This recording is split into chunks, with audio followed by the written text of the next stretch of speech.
Hi, good morning, my dear student. Welcome, all of you. Today, we are going to start your chapter Vijayanagar. In this chapter, we have read about the Vijayanagar rulers, about the contemporary history of the Vijayanagar, where we discuss about the prominent king, the Krishnadev Rai, and their opportunities and their reform also. Today, we will continue point 3 Vijayanagar and the capital and its environs. If you will see the picture of Vijayanagar capital, then you can easily understand that it was planned settled city. The whole city was proper developed and it is in the grand way.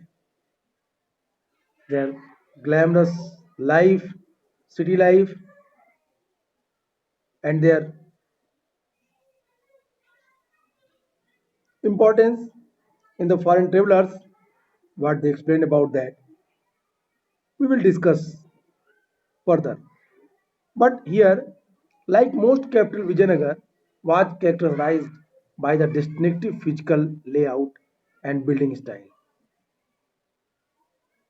That is the very important things. हमें उस समय के सबसे प्रसिद्ध शहरों में विजयनगर के बारे में समझने के लिए हमें उसकी चीजों को देखना पड़ेगा और फिर कितने बड़े आकार में फैला था स्पॉलिंग सिटी, इसके बारे में डोमिंगो पायस क्या कहता है विजयनगर के लिए. This is an excerpt from Domingo Pass descriptions for Vijayanagar. Pace explained that the size of the Vijayanagar city, I do not write here because it cannot all be seen from any one spot. But I climbed a hill whence I could see a great part of it. I could not see it all because it lies between the several range of hills. What I saw from thence seemed to me as large as Rome and very beautiful to the sight. There are many groups of the trees within it, in the gardens of house, and the many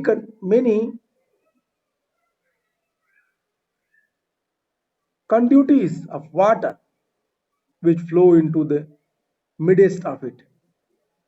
And in place there are like, and the king has close to his place a palm grove and other rich fruits bearing tree. Domingo Paez explained about the Vijayanagar. वो लिखता है कि विजयनगर कितना बड़ा था, इसका विस्तार कितना बड़ा है. कहता है मैं इसे आसानी से नहीं देख पा रहा. इसे देखने के लिए मुझे इस शहर का कितना बड़ा क्षेत्र है, इस चीज को मैं लिखने में थोड़ा अपने को अनेबल महसूस कर रहा हूं, क्योंकि यह एक स्थान पर पूरी तरह से, ये एक जगह से पूरी तरीके से देखा नहीं जा सकता.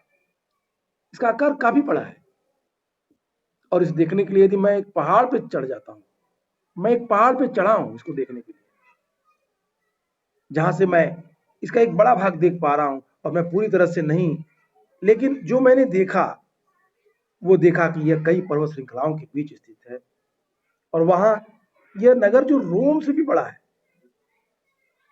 इतना विशाल प्रतीत होता है देखने में कि इसकी भव्यता आश्चर्यचकित करती है. इसमें सुंदर सुंदर गार्डन्स हैं, इसमें भवन है, पैलेसेस हैं, झील है और कई स्थानों पर तो सुंदर सुंदर झीलों से पानी निकलने के लिए नालियां भी बनाई गई हैं.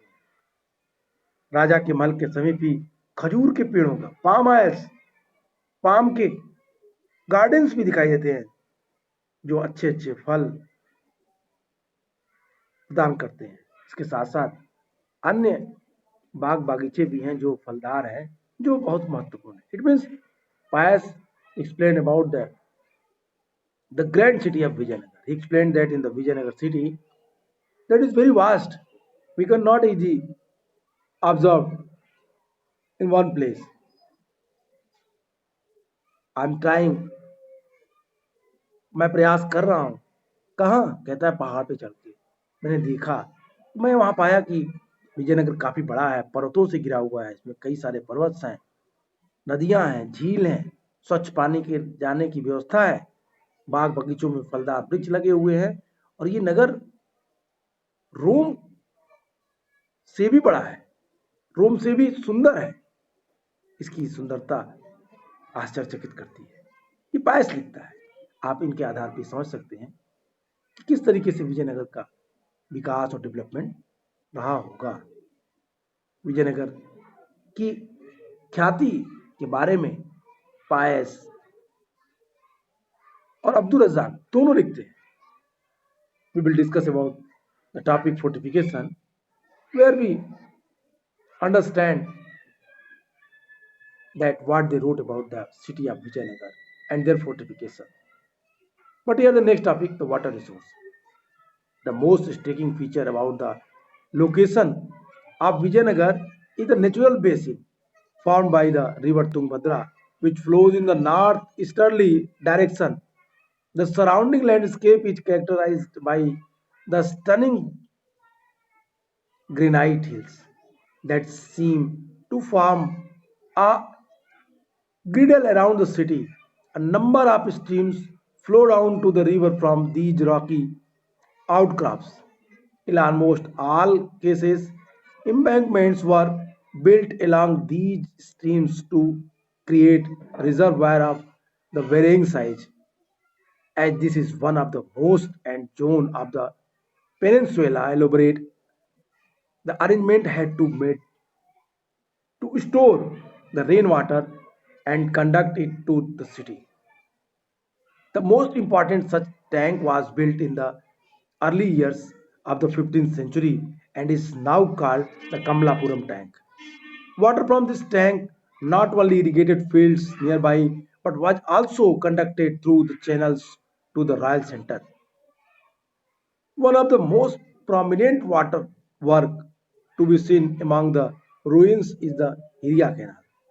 This canal drew water from dam across the Tungabhadra and irrigated the cultivated valley that separated the scrap center from the urban core. This was apparently built by king of the Sangam dynasty. My dear student, here author want to inform you. Here author give you information about the water resources in Vijayanagar. No doubt, the Vijayanagar was established the bank river of Tungabhadra, where the irrigation facility is properly available. Tungabhadra rivers, their water is useful for the Vijayanagar through channels, through canals. The water came into city and it was used by the common people as well as the royal families and irrigation and religious center also. That is the very important things. You have to understand. The Hiria Canal during that time, that was a very famous canal. It provided the irrigation facilities for their farming areas as well as the religious center and royal palace.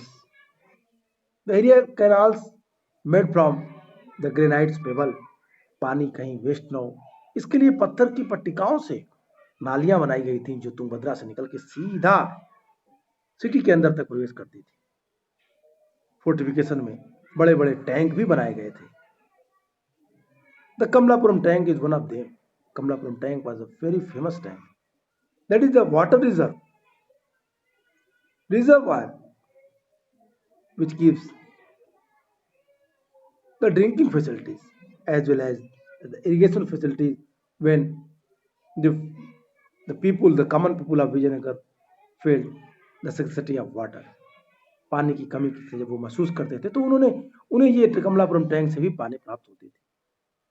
इस तरीके से विजयनगर के पूरे fortification के लिए, पूरे palace के लिए वाटर की अच्छी व्यवस्था थी, ड्रिंकिंग फैसिलिटी के लिए पानी की अच्छी व्यवस्था की गई थी, रिजर्वायर बना करके, कैनाल्स निकाल करके, तुंगभद्रा से डायरेक्ट लिंकेज करके कई चैनल्स को सिटी के अंदर पहुंचा करके irrigation, drinking facility and religious purpose सभी के लिए वाटर की प्रॉपर अरेंजमेंट विजयनगर में हमें दिखाई देती है। The fortification and the road, that is a very important topic. Again and again यहाँ से आपके बोर्ड के एग्जाम में कई बार क्वेश्चन पूछे गए। The fortification and road, here before start this topic I would like to tell you that you have to learn two names, Domingo Paez and Abdul Razak, who gave information about the fortification of Vijayanagar. Abdul Razak started to write about the fortifications. He wrote that the Vijayanagar was covered from not one wall, two wall, three wall, it covered seven walls. That is a very important thing. And the inner part, the first part, second part, and third part, that is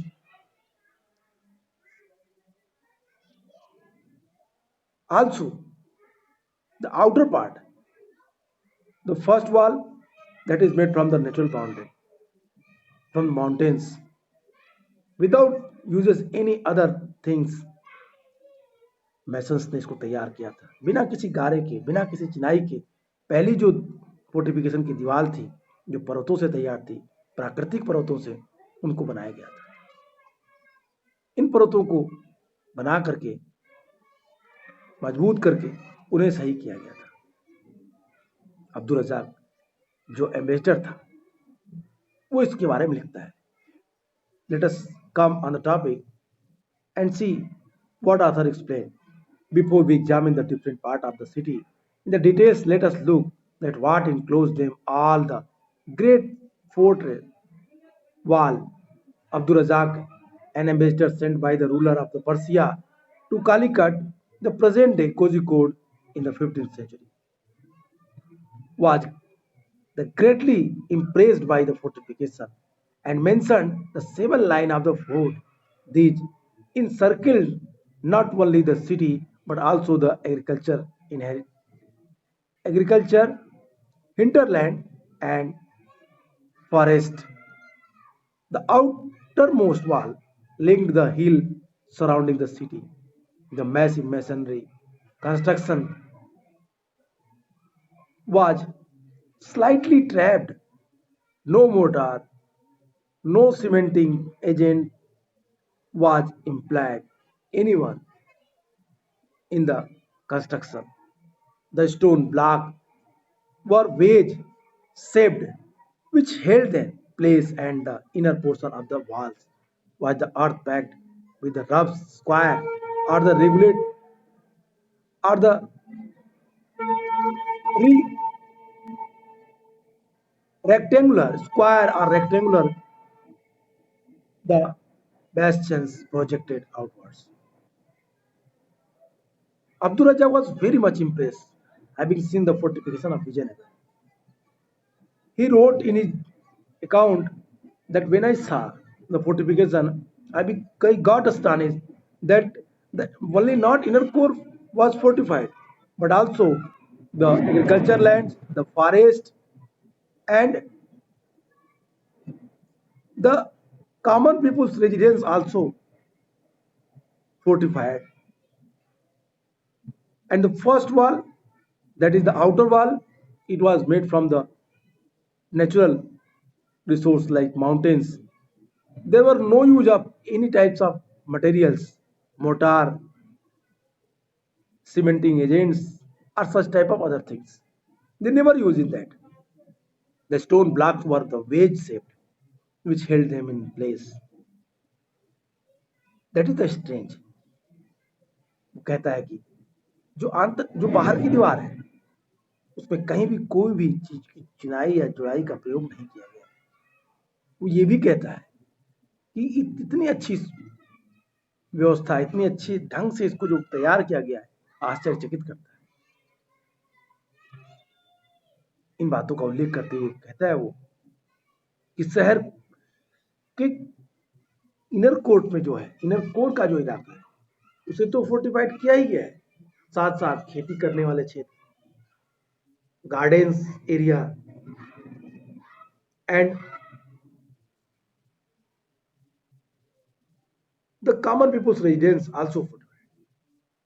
फिर अंदर की ओर वो बात करते हुए कहता है कि जो पूरी संरचना है, ये पत्थर के टुकड़े, जो पेबल्स हैं, जो स्टोन्स हैं, दे वर ब्लॉक और वेज शेप्ड में बने हुए हैं। दीवारों के अंदर का भाग मिट्टी और मलबे के मिश्रण से बना है। वर्गाकार, आयताकार जो बुर्ज हैं इसके, square and rectangular the westerns projected outwards, जो बुर्ज हैं बाहर की ओर निकले हुए हैं। इस किलेबंदी के संबंध में सबसे महत्वपूर्ण बात यह थी कि खेतों को भी इसमें घेरा गया था। अब्दुल रज्जाक लिखता है कि जो पहली, दूसरी और तीसरी वाल थी वो खेत, बगीचे और कॉमन पीपल के रेजिडेंस को कवर करती थी। इनके बारे में अब्दुल रज्जाक की ही तरह एक और फॉरेन ट्रेवलर्स है जो इनके बारे में लिखता है। वो entered the city, there was the great distance. Their name was Payas. Paes कहता है, Domingo Paes, Paes observed from this first circuit until you enter the city, there is a great distance in which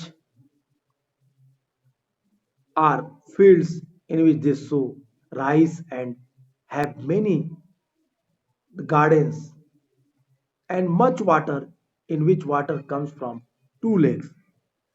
These statements have been corroborated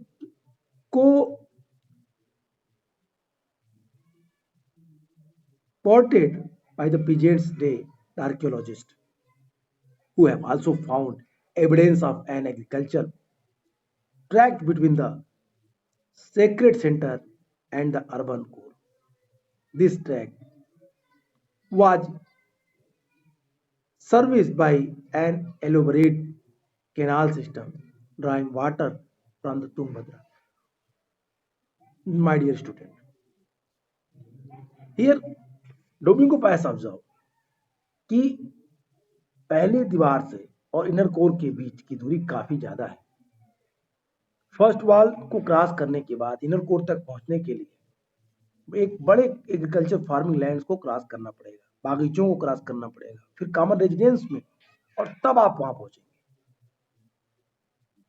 वो इन बातों को लिखते हुए कहता है कि ये जो सबसे महत्वपूर्ण है तीसरी दीवार के बाद, पेश कहता है कि इस पहली जो परिधि, जो पहला लाइन है, इस शहर में प्रवेश करने की दूरी बहुत है। वहां से शहर काफी दूर है पहली लाइन से, जिसमें खेत है, एग्रीकल्चर लैंड है जहां वे राइस सो करते हैं, धान उगाते हैं, कई गार्डन्स हैं और बहुत से जल जो झीलों से लाया जाता है वहां पे आपको मिल जाते हैं। ये स्टेटमेंट आज के आर्कियोलॉजिस्ट के द्वारा कही गई है। This is not a gossip. In the excavation the archaeologist find that evidences behalf of that, कि उन्होंने पायस के जो स्टेटमेंट थे उनको सही पाया। जिन्होंने धार्मिक केंद्र तथा नगरी केंद्र, आर्कियोलॉजिस्ट ने इस बात की पुष्टि की गई है कि धार्मिक केंद्र और नगरी केंद्र के बीच एक कृषि क्षेत्र के साक्ष्य खोज है, मिलते हैं, और यह क्षेत्र एक व्यापक नहर प्रणाली के माध्यम से सिंचा जाता है, चैनल्स के माध्यम से इसको सींचते थे। जिस तुंगभद्रा से जल लाया जाता था वो नदी आउटर कोर्स के बाहर की थी। We have discuss in the water resource, where have discuss Tungabhadra के किनारे विजयनगर स्थित था और वहां से छोटे चैनल्स, कैनाल के माध्यम से पानी सिटी के अंदर लाया जाता था। Why do you think the agriculture tract were incorporated with in the fortified area? आप क्या सोचते हैं कि खेती करने वाला क्षेत्र क्यों इनर कोर में था? Often the objective of the medieval says was to strive the defenders into the submission।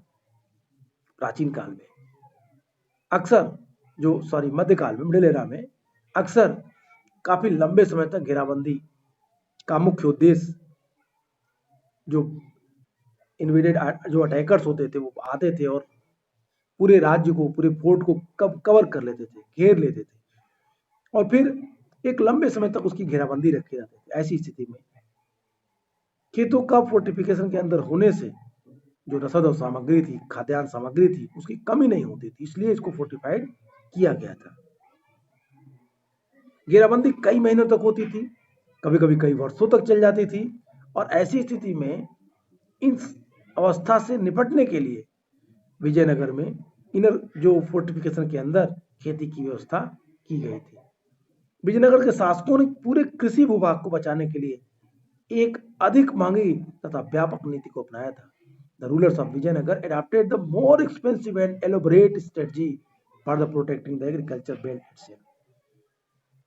A second line of the fortification went round the inner core of the urban complex, and their third line surrounded the royal center, within which each set of major buildings was surrounded by its own high walls.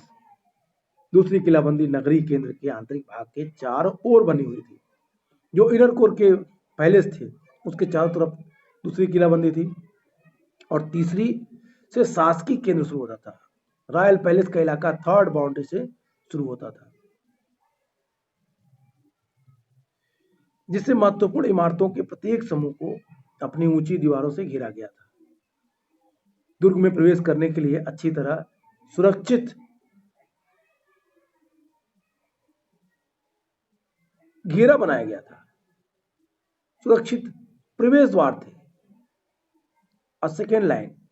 The fort was entered through well guarded gates which linked the city to the major roads. Gateway were distinctive architectural features that often defined the structures to which they regulated access. Each on the gateway leading into the fortified settlements as well as the dome over the gate are regarded as the typical features of the architecture introduced by the Turkish sultans. Art historians refer to the style as Indo-Islamic as it grew continuously through the interaction with local building practices in different regions.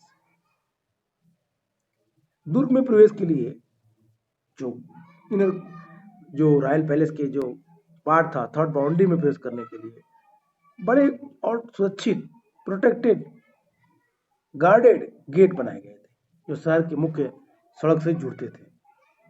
प्रवेश द्वार विशिष्ट architecture जो नमूने थे उनसे वो अक्सर परिभाषित होते थे, डिफाइन करते थे। प्रवेश को पूरी तरीके से सुपरवाइज और कंट्रोल किया जाता कि कोई भी व्यक्ति जो नगर में प्रवेश करे उनकी पूरी सूचना रखी जाती थी। किलेबंद बस्ती में जाने के लिए बने प्रवेश द्वार पर बनी जो मेहराब के साथ ही द्वार के ऊपर बनी गुंबद जो टर्की सल्तनत के सुल्तानों द्वारा प्रवर्तित स्थापत्य का एक चारित्रिक तत्व माने जाते थे। इट बिलीव दैट कि इन्होंने ये कला टर्की सुल्तानों से ली हुई इंडो इस्लामिक रही होगी। Art historians refer to the style Indo Islamic. Art historian ने इसको इंडो इस्लामिक आर्किटेक्चर के रूप में समझा। It grew the continuously through the interactions with the local buildings the practices in different regions. कला के जो इतिहासकार हैं वो इस शैली को इंडो इस्लामिक कहते हैं क्योंकि इसका विकास विभिन्न क्षेत्रों की स्थानीय स्थापत्य की परंपराओं के साथ संपर्क से हुआ। पुरातत्वविदों ने शहर के अंदर की तथा बाहर जाने वाली सड़कों का अध्ययन किया। उनकी पहचान प्रवेश द्वार से होकर जाने वाले रास्तों के अनुरेखणता फर्श वाली सड़कों की खोज की गई। सड़क सामान्यतः पहाड़ी भूभाग से बचकर घाटियों से होकर इधर उधर घूमती थी। सबसे महत्वपूर्ण सड़क में से कई मंदिर के प्रवेश द्वार से आगे बढ़ी हुई थी और उनके दोनों ओर बाजार थे। It means here we are discussing about the roads. Archaeological have studied the road within the city and those leading out from it. These have been identified by the tracing passed through the gateways. As well as by find the pavements, road gradually around through the valleys, avoiding the rocky terrain. Some of the most important roads extended from the temple gateway and were lined by bazaars. These evidences also find out in excavation. The proper road was developed in Vijayanagar. Vijayanagar fort was decorated by such type of roads. Some roads that was the grand path. It was made by mortar और such type of other things पक्के बनाए गए थे motor से बनाए गए थे या कवर किए गए थे इस तरह की चीजें तो क्लियर नहीं है लेकिन इतना है कि वो सड़कें पूरी तरीके से वेल फर्निश्ड वे से थी और इस तरीके से पूरी व्यवस्था जो रोड थी वो मंदिरों के किनारे से होते हुए बाजारों तक पहुंच जाते थे the urban core moving along the roads leading into the urban core there is relatively little archaeological evidence of the house of the ordinary people. Archaeologists have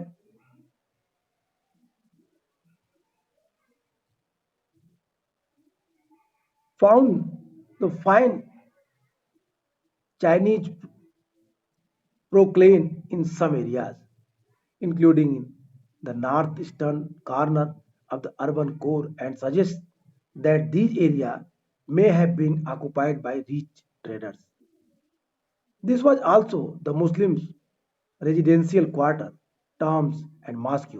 Located here have distinctive functions, yet their architecture resemble that the mandaps found in the temples of Hampi. That is the very important things कि जो शहरी केंद्र था जो urban area थे urban area की ओर जाने वाली जो सड़कें थी अगर चलें तो सामान्यतः लोगों के जो रेजिडेंस थे अपेक्षाकृत कम उसके पुरातात्विक साक्ष्य हमको मिलते हैं आर्कियोलॉजिकल रिमेन्स हमें प्राप्त होते हैं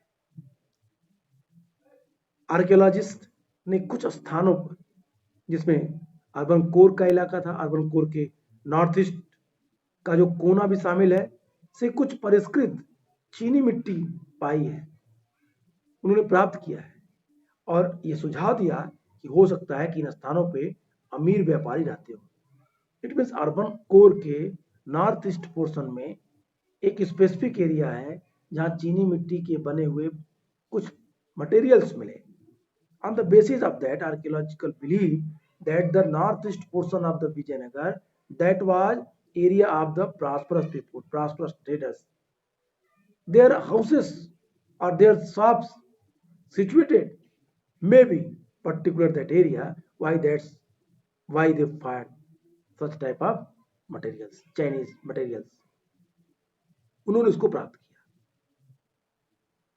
उनका यह भी सुझाव आर्कियोलॉजिस्ट आल्सो सजेस्ट दैट कि इन स्थानों में अमीर व्यापारी के साथ साथ ये जो इलाका ये मुस्लिम रिहायशी मोहल्ला भी हो सकता हो रहा हो यहाँ स्थित जो मकबरे हैं मस्जिदों के विशिष्ट कार्य हैं फिर भी इनका स्थापत्य हम्पी से मिले मंदिरों के मंडपों के स्थापत्य से मिलता जुलता है कहते हैं नॉर्थ ईस्ट का जो एरिया है वो एरिया केवल व्यापारियों के लिए नहीं कहते हैं वो मुस्लिमों के लिए भी होगा क्योंकि वहां पे जो मिल रहे हैं जो इलाके वहां पे कई सारी मस्जिदें हैं इनका स्ट्रक्चर्स मुस्लिम्स है लेकिन वो हम्पी के स्ट्रक्चर से ही समानता रखते हैं field survey indicate that the entire area was dotted with the numerous shrine and small temples, pointing the prevalence of variety of cults, perhaps supported by different communities. The survey also indicates that walls, rainwater tank, as well as the temple tanks may have served as a source of water to the ordinary town dwellers. क्षेत्र सर्वेक्षण इंगित करते हैं सर्वे इस बात को proof करते हैं कि इस पूरे क्षेत्र में बहुत से पूजा स्थल थे indicate the entire area was dotted with the numerous shrines. बहुत सारे shrines थे, पूजा स्थल थे, and small temples pointing to the prevalence. छोटे छोटे विभिन्न प्रकार के जो समुदायों के द्वारा संरक्षित छोटे मंदिर भी यहाँ पे मिलते हैं। इनके प्रचलन को भी ये एक्सकवेशन क्लियरली बताती है। सर्वेक्षण से ये भी है, सर्वे से ये भी इंगित हुआ, एक्सकवेशन में हमें ये भी मिला कि कुएं, बरसात के पानी वाले जो जलाशय और साथ ही मंदिरों के जलाशय संभवतः सामान्यतः नगर निवासियों के लिए पानी के स्रोत का अच्छा कार्य करते रहे होंगे। It means wells, rain water, walls, जो survey also indicate that wells, rainwater tanks as well the temple tanks may have surveyed in the source of the water to the ordinary towns dwellers. ये बरसात के पानी वाले जो जलाशय थे, साथ ही मंदिरों के जलाशय संभवतः नगरवासियों के लिए पानी के स्रोत का अच्छा कार्य करते थे। वो पानी के लिए इन्हीं पे डिपेंड होते रहे होंगे, ऐसा इतिहासकारों का मानना है। That is the urban core and their structures specialty which we read today. We will discuss next point in our next class, that is the Royal Center. आज के लिए इतना ही. We will read next point in next video. Thank you.